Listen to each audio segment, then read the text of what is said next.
मैं पूरे विश्व समुदाय से कहना चाह रहा हूँ, अनुरोध कर रहा हूँ कि इजराइल के ऊपर इतना प्रेशर बनाइए कि जो मानवाधिकार का ये उल्लंघन कर रहा है ये बंद हो, और नहीं तो पूरा विश्व को चाहिए इजराइल का बहिष्कार करना। तो सरफरोशी की तमन्ना अब हमारे दिल में है, देखना है जोर कितना आरएसएस वाले भाजपाई कातिलों में है। कातिल भाजपाई को आप कातिल बोल रहे हैं, बताइए। मैं बोलूँगा, क्या करेंगी आप? बोल रहे हैं जेल जाएंगे आप। क्यों? आपको तो खुशी मिलेगी, गोल्ड मेडल मिलेगा क्या मेरे जेल जाने से? जेल जाएंगे तो जानती हैं आरएसएस को आप बोल रहे हैं कि गुंडाई आतंकवादी संगठन है। तो हाईवे करे, ये तो यूएनओ ने कहा, मैं क्या कह रहा हूँ।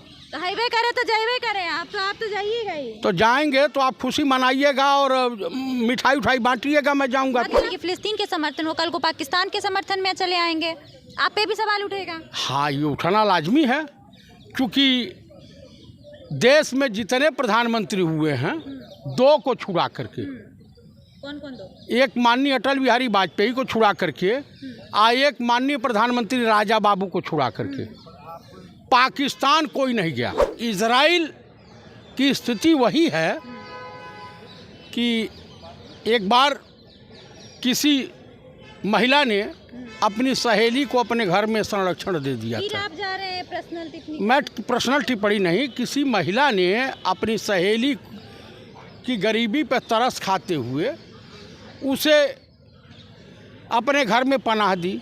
पता चला कि जिस महिला ने पनाह दिया वो पति विहीन हो गई।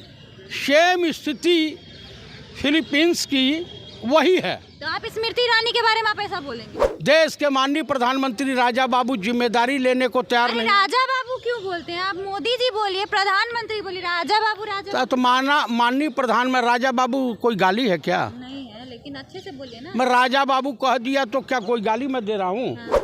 कि माननीय प्रधानमंत्री को पूरा देश जब चाहता है, इनके एक फ़ोन कॉल पर हाँ। यूक्रेन का युद्ध रुक जाता है हाँ। तो इनके एक फ़ोन कॉल पर मणिपुर का दंगा फसाद क्यों नहीं बंद हो रहा? जो विदेश मंत्रालय के प्रवक्ता द्वारा बयान दिया गया है, मैं उसके साथ हूँ।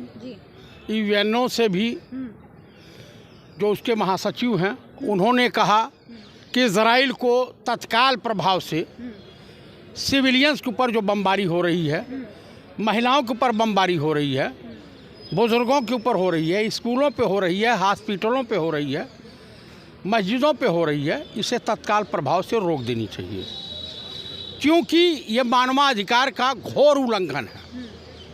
और इजराइल की स्थिति वही है कि एक बार किसी महिला ने अपनी सहेली को अपने घर में संरक्षण दे दिया था। आप जा रहे हैं पर्सनल टिप्पणी? मैं पर्सनल टिप्पणी नहीं, किसी महिला ने अपनी सहेली की गरीबी पर तरस खाते हुए उसे अपने घर में पनाह दी। पता चला कि जिस महिला ने पनाह दिया वो पति विहीन हो गई। सेम स्थिति फिलीपींस की वही है। तो आप स्मृति ईरानी के बारे में आप ऐसा बोलेंगे? मैंने किसी का नाम नहीं लिया है। आप बार बार यही बोलते हैं। मैं किसी का नाम नहीं लिया हूँ, जो जैसा समझा। हाँ। मैं कहावत है ना, हाँ। जिसकी रही भावना जैसी हाँ। वो देखी हर मूरत वैसी। हाँ। तो भाई आप कुछ भी समझ लें, अर्थ का अनर्थ निकालें, जो भी है। तो किसके बारे में आप बोल रहे हैं? मैं एक परथोक दिया हूँ। अच्छा। एक चुटकुला सुनाया हूँ, कहानी कहा हूँ। अच्छा। ऐसी घटनाएं आम होती रहती। यहाँ तक कोरिया भी आ गया है, यहाँ तक कि जर्मनी भी आ गया है, यहाँ तक कि चाइना और रसिया भी आ गया। हमास जो है आतंकवादी संगठन है, उसको बंद कर देना चाहिए, उसके ऊपर कार्रवाई करनी चाहिए। भाई उस तरह से तो आरएसएस भी आतंकवादी संगठन है, इसको भी बंद कर देना चाहिए। अरे सॉरी, आरएसएस तो बोल रहे हैं हम बहुत राष्ट्रवादी है, बड़े राष्ट्रवादी हैं। ये बताइए, प्रथम आतंकवादी देश में जो एक 75-80 साल के बुजुर्ग एक महात्मा की हत्या कर दिया हो, महान स्वतंत्रता संग्राम सेनानी की 3 गोली मार करके 1948 में, उस संगठन को आप कैसे जो है राजा हरिचंद की 6ठी औलाद मानने को तैयार हैं?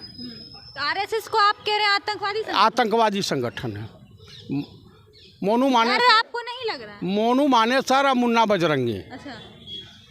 क्या आरएसएस इजराइल में यहाँ पे गया है? अभी मणिपुर में गया है। मणिपुर इसी देश का है ना। देश की सत्ता में जब धृतराष्ट्र बैठे हों, मणिपुर उनको न दिखाई दे रहा हो और उनकी मोहब्बत इजराइल से लगी हो, क्या वजह है? वजह क्या है यही बता दीजिए। पेगासस वहाँ से लाए थे जासूसी करवाने के लिए। अब देश की जनता इतनी पीड़ित हो गई कि इनको पेगासस सहित समुद्र में डुबोनों के फिराक में पड़ गई है।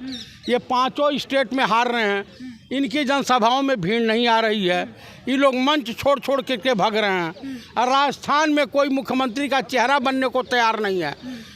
देश के माननीय प्रधानमंत्री राजा बाबू जिम्मेदारी लेने को तैयार नहीं। राजा बाबू क्यों बोलते हैं आप? मोदी जी बोलिए, प्रधानमंत्री बोलिए, राजा बाबू राजा। तो माननीय प्रधान में राजा बाबू कोई गाली है क्या? नहीं है, लेकिन अच्छे से बोलिए ना। मैं राजा बाबू कह दिया तो क्या कोई गाली मैं दे रहा हूँ?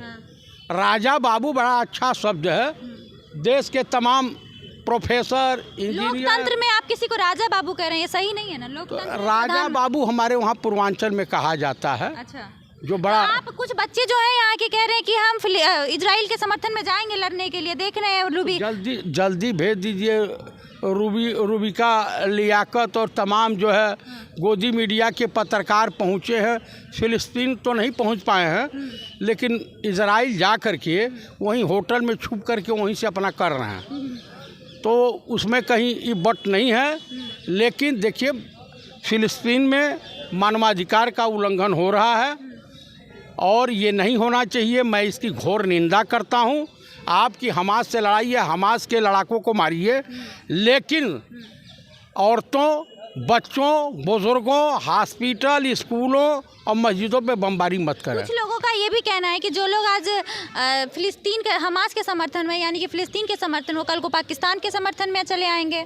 आप पे भी सवाल उठेगा? हाँ, ये उठाना लाजमी है, क्योंकि देश में जितने प्रधानमंत्री हुए हैं 2 को छुड़ा करके। कौन कौन 2? एक माननीय अटल बिहारी वाजपेयी को छुड़ा करके और एक माननीय प्रधानमंत्री राजा बाबू को छुड़ा करके। पाकिस्तान कोई नहीं गया। आप मुझे बता दीजिए कि बिन बुलाए पाकिस्तान से मोहब्बत नवाज शरीफ की बर्थडे पार्टी में कौन गया था बिरयानी खाने? आप मुझे बता दीजिए। नहीं, आज आप फिलिस्तीन हमास जैसे आतंकवादी संगठन का आप समर्थन करें तो कल को आप पाकिस्तान का भी समर्थन करें? मैं फिलिस्तीन की जनता का समर्थन कर रहा हूँ। मैंने हिजबुल्लाह और हमास का समर्थन नहीं किया है। नहीं, क्या वजह है जो तमाम प्रधानमंत्री, राष्ट्रपति जो पिछले रहे हैं वो हमेशा से फिलिस्तीनियों के साथ में थे और आज इजराइल के साथ में क्यों हैं ये लोग? ये कारण ये है कि पूरा देश जो है ब्रिटानिया गवर्नमेंट का विरोध कर रहा था। हेड अगवार श्यामा प्रसाद मुखर्जी और इनके तमाम आनुवांशिक संगठन, चाहे विश्व हिंदू परिषद रहा हो या हिंदू महासभा रही हो या आरएसएस रहा हो, ये अंग्रेजों की चाटुकारिता करते थे। अच्छा। देश की जनता पीड़ित है, भूखमरी चरम सीमा पे है, किसान परेशान है और देश के राजा बाबू गौतम अड्डानी की चाकरी और गौतम अड्डानी को पूरा देश सौंपने के फिराक में है। अरे, इजराइल का समर्थन क्यों कर रहे हैं? इजराइल का समर्थन इसलिए कर रहे हैं कि इनके पूर्वज जो थे, माननीय प्रधानमंत्री राजा बाबू का जो मातृ संगठन है आरएसएस, ब्रिटानिया गवर्नमेंट का तलवा चाटता रहा जिंदगी भर। अच्छा। तो ये भी इजराइल, पूरा देश जिसके साथ खड़ा होगा उसके साथ आरएसएस और बीजेपी नहीं खड़ी होगी। तो अभी देखा होगा ये अलीगढ़ मुस्लिम यूनिवर्सिटी में कुछ बच्चों ने फिलिस्तीन के समर्थन में कुछ 2-4 बात कही तो वो जेल में हैं। आप भी फिलिस्तीन के समर्थन में बोल रहे हैं, जेल जाने के लिए तैयार हो जाइए। इनका विदेश मंत्रालय का प्रवक्ता भी जाएगा, राजनाथ सिंह भी जाएंगे, रक्षा मंत्रालय मंत्री नितिन गडकरी को भी जाना चाहिए। तो इतने लोग जेल में क्यों हैं अभी? भाई, गुंडाई की इंतहा पार हो गई है। आपको मैं बता दूं, आपके चैनल के लोगों को बता दूं कि जहां भी मानवाधिकार का उल्लंघन होगा, और रही मेरे जेल जाने की बात, तो एक बात जान लीजिए, मैं भी पंडित राम प्रसाद बिस्मिल के ही परिवार से आता हूं। यानी वो भी ब्राह्मण थे, मैं भी ब्राह्मण थे। तो सरफरोशी की तमन्ना अब हमारे दिल में है। देखना है जोर कितना आरएसएस वाले भाजपाई कातिलों में है। कातिल, भाजपा को आप कातिल बोल रहे हैं, बताइए। मैं बोलूँगा, क्या करेंगी आप? सबसे ज्यादा लोकप्रिय पार्टी है भाजपा। आप गोदी मीडिया की पत्रकार हैं? मैं तो गोदी मीडिया की नहीं, लेकिन टेलीविजन में और पेपर में देखेंगे तो हमेशा यही दिखाया जाता है। देश का खजाना लुटा करके उनको दे दिए, और गोदी मीडिया के और अब दैनिक जागरण अखबार ये तमाम जो फर्जियत छाप देता है कि सर्जिकल स्ट्राइक हुआ। अरे उसके एडिटर इन चीफ को जूते निकाल करके 50 जूते मारने चाहिए। ऐसे ऐसे पत्रकार हैं। आप इतने बड़े हो गए कि आप अखबार से लेके देश के सबसे बड़े लोकप्रिय जो है पार्टी है, उस पे सब पे आप एक एक करके निशाना साधे जा रहे हैं। आप बताइए कि माननीय प्रधानमंत्री को पूरा देश जब चाहता है, इनके एक फ़ोन कॉल पर यूक्रेन का युद्ध रुक जाता है, तो इनके एक फ़ोन कॉल पर मणिपुर का दंगा फसाद क्यों नहीं बंद हो रहा है? क्यों इनके जो है रैलियों का जनता बहिष्कार कर रही है? अभी जो भी चीज़ें हो रही हैं उससे चुनाव पे क्या असर पड़ेगा, लग रहा है? चुनाव पे वही असर पड़ेगा कि दुकानदारी साफ हो चुकी है। फिलिस्तीन और इजराइल को लेके आप क्या कहना चाहेंगे? मैं पूरे विश्व समुदाय से कहना चाह रहा हूँ, अनुरोध कर रहा हूँ कि इजराइल के ऊपर इतना प्रेशर बनाइए कि जो मानवाधिकार का ये उल्लंघन कर रहा है ये बंद हो, और नहीं तो पूरा विश्व को चाहिए इजराइल का बहिष्कार करना।